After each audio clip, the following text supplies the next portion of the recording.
యేసు స్వస్థపరిచే ప్రభువు. ఆయన అందరినీ స్వస్థపరిచెను. మత్తయి సువార్త 12:15. మొదటిగా యేసు శరీరాలను స్వస్థపరుస్తాడు.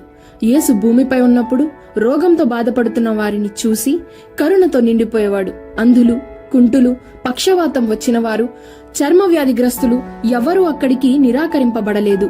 రక్తస్రావం నొప్పి ఉన్న స్త్రీ, మార్కు సువార్త 5:25 నుండి 34 వరకు, 12 సంవత్సరాల నొప్పి డబ్బంతా ఖర్చు పెట్టి కూడా నయం కాలేదు. కానీ యేసు వస్త్రాన్ని తాకిన క్షణంలో స్వస్థత వచ్చింది. యేసులో ఉన్న శక్తి ఏ వైద్యుడు ఇవ్వలేని స్వస్థత. కొన్ని రుగ్మతలు మందులతో పోతాయి, కానీ కొన్ని నొప్పులు దేవుని స్పర్శతోనే పోతాయి. రెండోదిగా యేసు మనసులను స్వస్థపరుస్తాడు. మనిషికి కనిపించని బాధలు ఎక్కువ, భయాలు, ఆందోళనలు, ఒత్తిడి, ద్రోహం, విరిగిన సంబంధాలు, నలిగిన హృదయులను స్వస్థపరుచుటకు ఆయన నన్ను పంపెను. లూకా సువార్త 4:18. ఎమ్మాయి గ్రామానికి వెళ్తున్న 2 శిష్యులు, లూకా సువార్త 24:13 నుండి 15 వరకు, వారి గుండెలు విరిగిపోయి ఉన్నప్పుడు యేసు వాళ్లతో నడిచాడు. యేసు మనసుతో మాట్లాడితే మన హృదయం మళ్లీ మండిపోతుంది. మూడోదిగా యేసు గతాన్ని స్వస్థపరుస్తాడు. మన జీవితంలో కొన్ని గాయాలు జ్ఞాపకాల్లో ఉంటాయి. పాపం, తప్పులు, అపజయాలు, నిందలు. పాతవి గతించిపోయెను, ఇదిగో కొత్తవాయెను.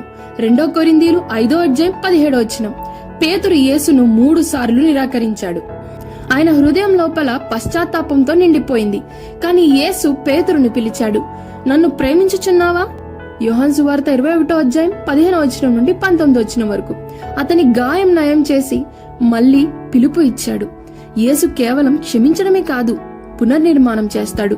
నాలుగోదిగా యేసు ప్రభు సన్నిధి స్వస్థతకు మూలము. నా యొద్దకు రండి, నేను మీకు విశ్రాంతి ఇస్తాను. మత్తయి సువార్త 11:28. యేసు దగ్గరకు వచ్చిన వారిలో ఎవ్వరూ నిరాశగా తిరిగిపోలేదు. ఆయన సన్నిధి ఒక ఔషధం, ఆయన మాట ఒక మార్పు, ఆయన స్పర్శ ఒక స్వస్థత. యేసు దగ్గరకు రండి. ఆయన ఇప్పటికీ స్వస్థపరిచే ప్రభు, కరుణతో నిండిన దేవుడు, నొప్పికి దగ్గరగా ఉన్న రక్షకుడు. యేసు ప్రభు స్పర్శ మనసుకు ఔషధం. ఆమేన్.